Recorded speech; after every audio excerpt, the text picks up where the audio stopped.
was God. Hallelujah. That is our God. Through Jesus Christ, He was there from the beginning. And is going to be there into infinity. Yes. Because He has no ends. Hallelujah. Because there's nothing that was created outside Him. It's called the paradox of the beginning. Amen. In the beginning was the beginning. And the beginning began with the beginning. Those are the paradoxes of the beginning. Because God from the beginning is the same as now. So it's like He's starting now. So in the beginning was the beginning. And the beginning began with the beginning. Those are the paradoxes of the beginning. Amen. Amen. Thank you, evangelist.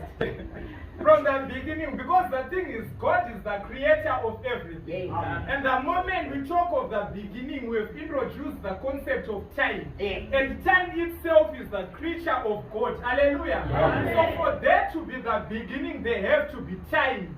And for there to be time, it should have the creator. And the creator of time was God Himself. Hallelujah.